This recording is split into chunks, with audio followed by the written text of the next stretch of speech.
the news of the past week and a half Yeah. has been lava. Yes. A Okay. major crisis, and we're not Yeah. talking about lava anymore. We didn't talk about the market, Yeah. but the We need to TLDR is address it. 4 years ago, we all thought this is a big market. I think we still feel this way. There'll be many different solutions. We all agree on that.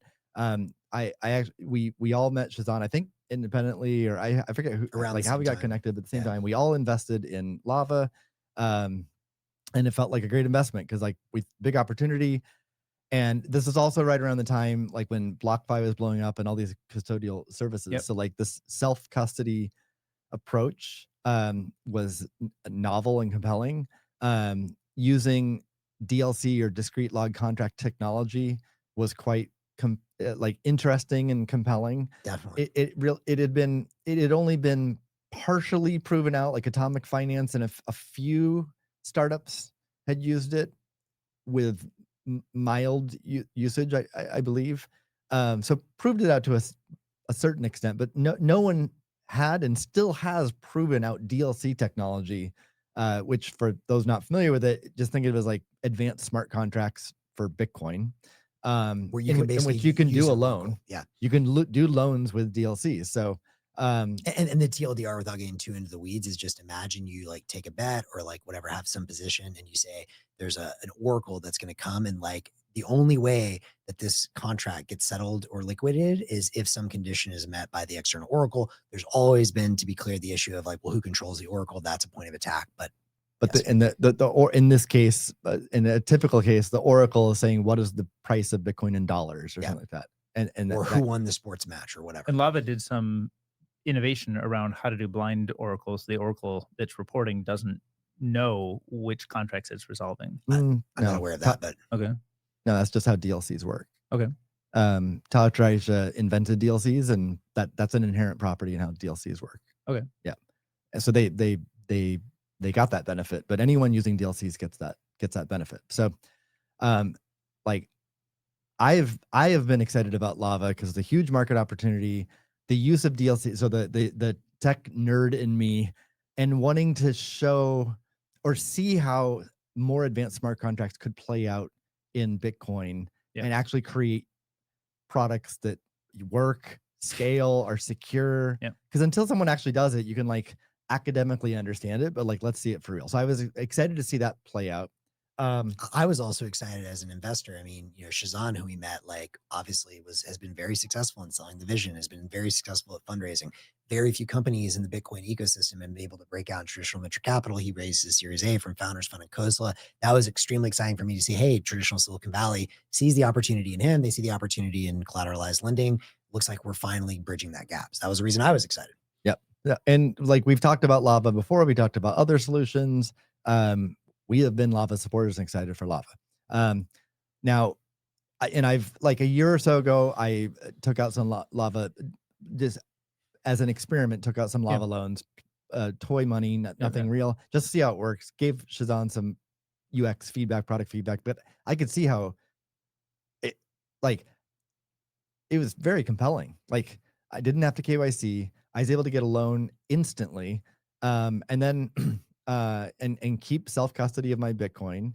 And then I had dollars and I could literally deposit them in Wells Fargo Bank. I could, you have to KYC to do that though, right? I had to KYC to do that. I also transferred to could just take I transferred to Phantom. Yep. And didn't have to KYC. Right. So if you want to be KYC free, you can, you take out the loan, instant loan. I mean, you deposit your Bitcoin in Lava, you get this instant loan, you then transfer the dollars to Phantom, and then do whatever you want with stable coins quickly. So to be clear, you have the option of no KYC, you get stable coins, or KYC, you can either get stable coins. You get stable coins, and then you can choose to off ramp it to bank dollars, but that requires KYC, or you can choose to off ramp it. And I should know, I also did one of these loans. Not exactly trivial. I really wanted to like put my money where my mouth is and see if it worked. It worked. To be clear, there were some issues with the app not sending me notifications, not an issue with the core product. I've been working through the team with them on that. But I never saw the Lambo. Yeah, Not that big of a loan ticket. Remember, not all of us are finding the 10 million Bitcoin in our couch. So I found I mean, I had my UX nits, but the core product I found quite compelling a year ago. Same. Now there are still reasons then that I wouldn't use it for real. One is that the Oracle, it was designed to have multiple oracles, but it was only using just Lava as the oracle. Right. So that really made it trusted. You're completely trusting Lava then. But I was just, I'm like, they're a startup. Like, testing it, yeah. It's a startup. You got to prioritize, and eventually, like, they'd have like Coinbase and Block and River and like major institutions as oracles, and then like they all have to agree, and like then it's a pretty tight solution, I think. A second reason I wouldn't use it for real is that the only way you could custody your Bitcoin is to store it in Lava on iPhone. And Shazan was adamant that that's the most secure way to store Bitcoin. And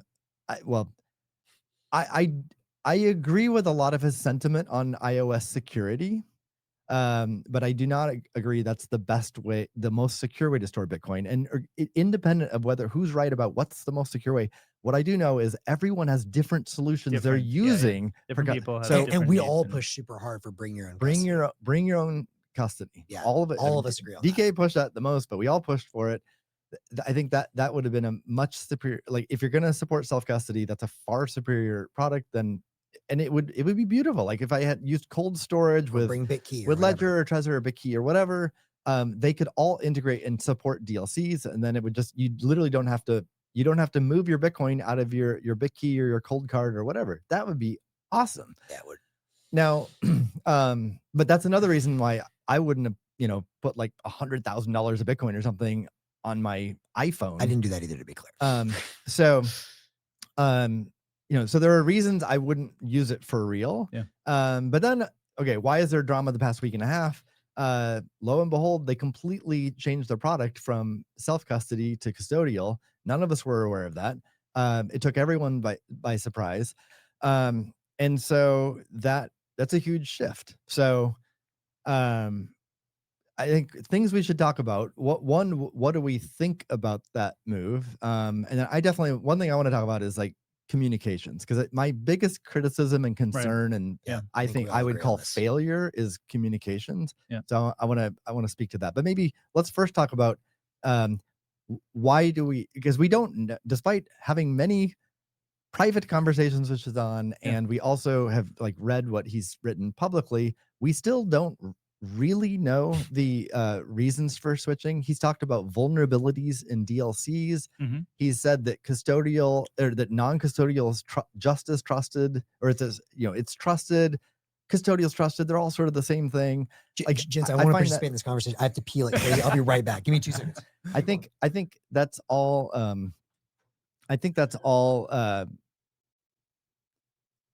Anyway.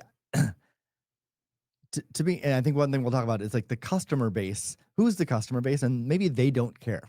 Right. Like, so if the customer base for this product isn't already self-custodying and they don't want the burden of self-custodying, then could be a very valid reason to switch to custodial. Because if your customers who want to use the product don't self-custody and consider it a barrier to start self-custodying, I think that's a completely rational business and product decision.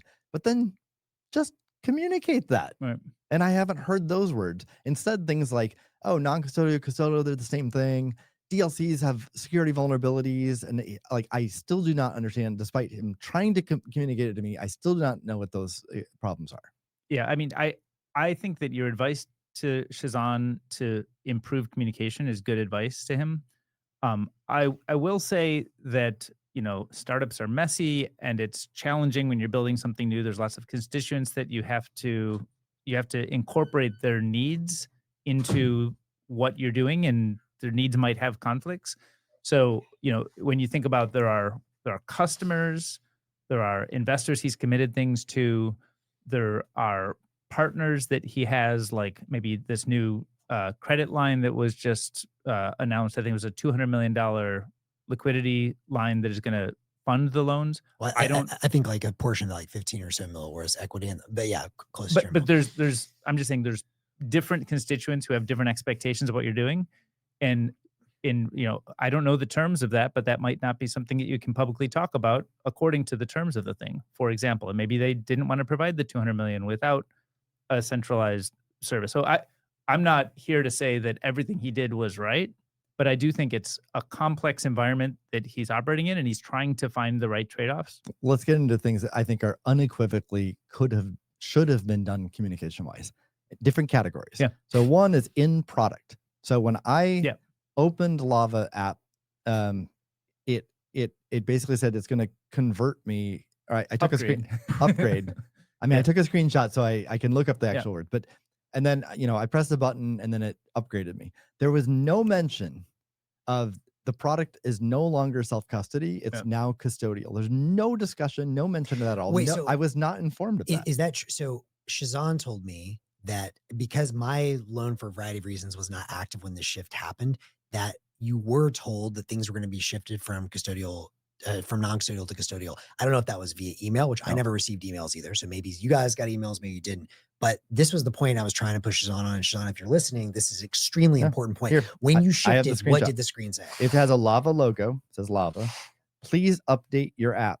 Lava's latest version is here. Please update it Yeah, now. that's not cool. And then there's a button that says That's not cool. update app now. That's literally all it says.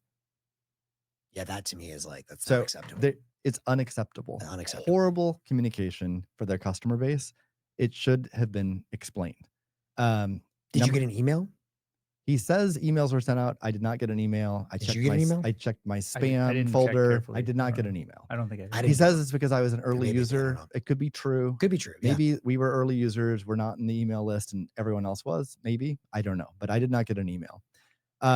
So very bad communication there. And then when I upgraded, I tapped the button upgrade and then it showed my balances. They were all zero.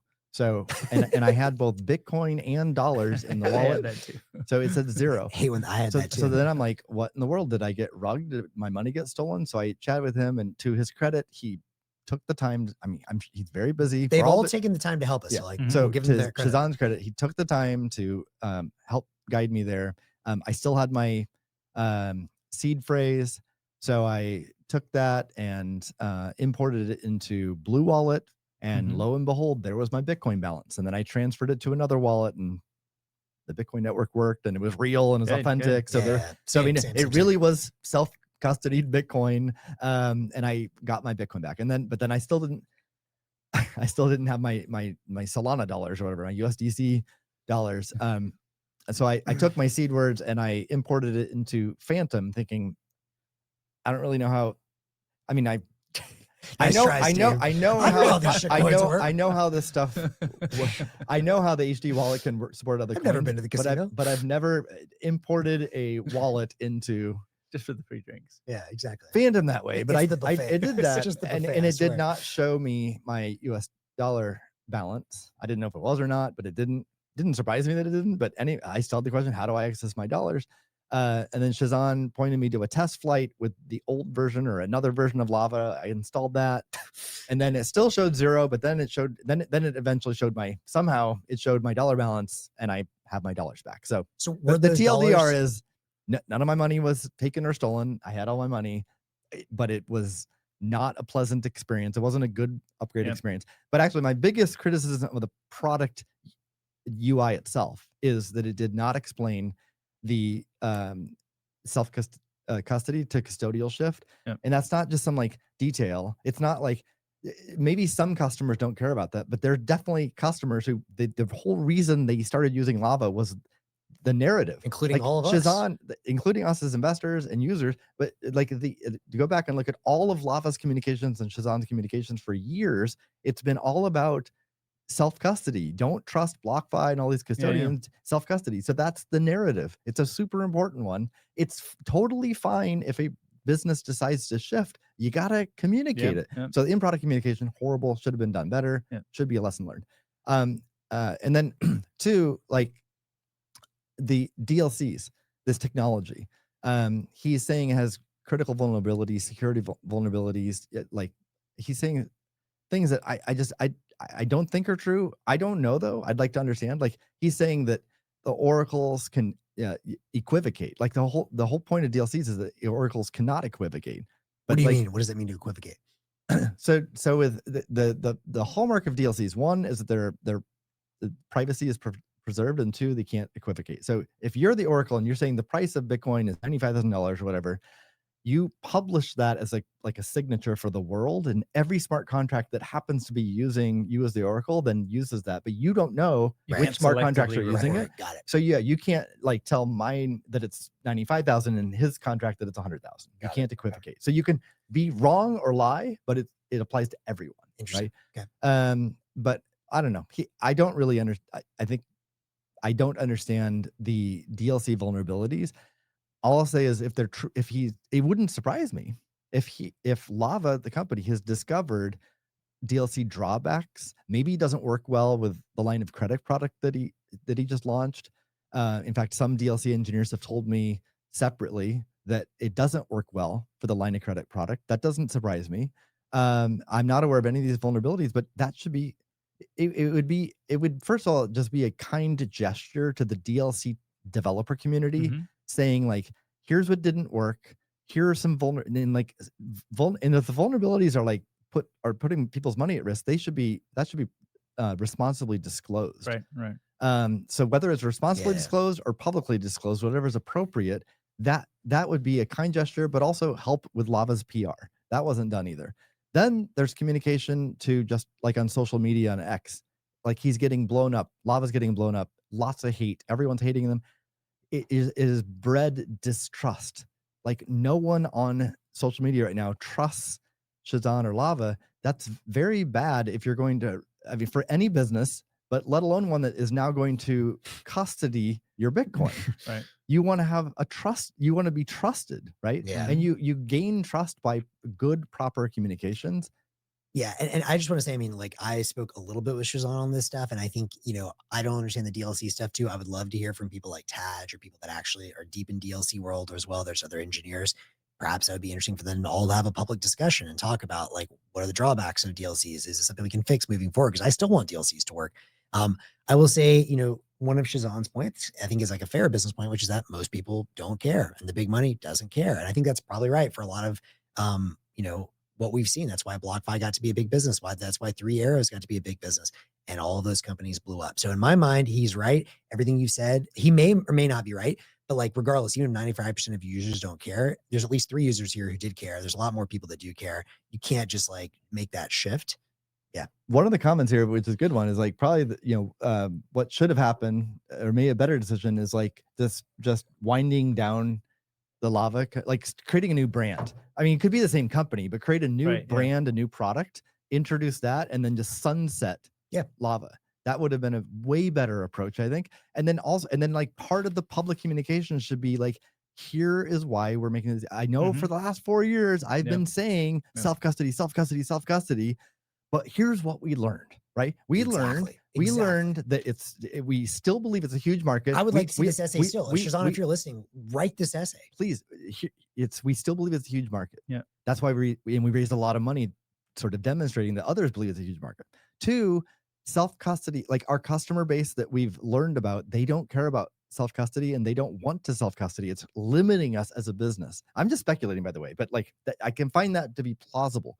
And then 3, also DLC technology, it didn't work out for these reasons, for line of credit or whatever. Just explain that. So we're shifting to custodial because that's where we think the product market fit's going to be. And then at least it's a plausible, reasonable business and product story. And there's still going to be some Bitcoiners who hate on it because it's self-custody or the highway. But at least for everyone else who's a little more pragmatic, understands what this is, as opposed to when you don't communicate, all that happens is speculation. And a lot of the speculation is like, I mean, people are like showing pictures of Sam Bankman-Fried and Shazan in a tweet. That's horrible. Right. That's horrible PR. And like, that it's horrible for Shazan. Like, so I think the communication should be much, much better. But maybe, I mean, we're way over, but maybe we should try to do our best to speculate why did this shift occur? Why is it still going to be a successful business? I guess one could be that the around the custody, like the customers simply don't want to do it, right? Okay, I find that could be plausible. And then 2, maybe around raising all this money, maybe maybe they required that it be because like the Bitcoin's held with qualified custodians versus self custody where people it's like less tested. It's people could lose their Bitcoin because they don't practice good, have good practices. Yeah. DLC's unproven technology. Maybe there's reasons why that the lenders didn't want to lend $200 million. Yeah. I think these are all fair speculation. I don't really think it's our place to speculate. I think Shazan, if you're listening, you should like explain all this in an essay or a If video. you'd like to read the essay, Yeah. watch the video, we'd obviously be happy to. I mean, I think the reality of the situation, one thing contribute. that we do know is that for better or for worse, I think this is true from what I've seen with, certain like multi-sig, companies like, Unchained, a very principled company.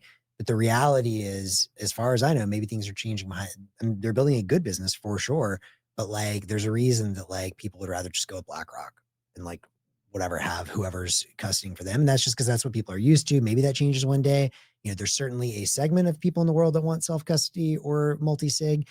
That segment also probably does have more sort of disproportionate amounts of wealth. They got into Bitcoin early, so it's not like it's not a nothing burger. But like, sadly, the reason Coinbase is successful as a casino, the reason 3 Arrows and BlockFi blew up, and also just gotta say, it was not a helpful thing as part of your launch. You'd be like, we brought on world-class investor Anthony Pompliano, like, bro, like you can't be tone deaf. Like this is the famous to the moon. Like, I don't know. I hope for the best. Shazan has a lot. BlockFi champion. Yeah, bro. Like, what the fuck? Like, literally, this man was sitting there going and almost like whacks his wife in the head as he's like sitting there talking about BlockFi the moon. So I would just say it's tone deaf at best. And, it's on you to come out there and right the wrongs and like explain this to people. Maybe you will, maybe you won't. I will personally say I still think there's opportunity for the business. Clearly, he's shown he's a very savvy fundraiser. Clearly, they have a good team, and I appreciate their team has helped me a lot with some of my issues, hand holding. I got nothing but great service there, so I can't say anything on that. I'll also tell you, I mean, and you probably know this, but from having spent a lot of time with him over the last whatever it's 4 or 5 years, it is. I do believe he is a principal Bitcoiner who cares about self custody. I don't think he's just talking a talk. Like I think he started to achieve that, and I think there's something along the way that caused him to change his mind about maybe it's the marketability or the viability of doing that as initially planned today. But I mean, folks can speculate on that as they will. I'm Yeah. not going to take a stance on that. I don't know. What I will say is the way I look at it now is like, and Shazan has also said he wants to do things like I asked about proof of reserves. He doesn't believe in proof of reserves. Fine. Although I still think proof of reserves would be better. He says he wants to get audits. Great. Let's see the audits. I would just say, my position is it's still a good business opportunity. We all invested. I invested with DLCs in mind. I want someone to do something like DLCs. If you're still thinking about the non-custodial, that's what I personally want. And I would say, look at it as of right now. It's a business with a lot of money and a smart team, but it's like BlockFi. And, you can do with that what you will. And most people don't care.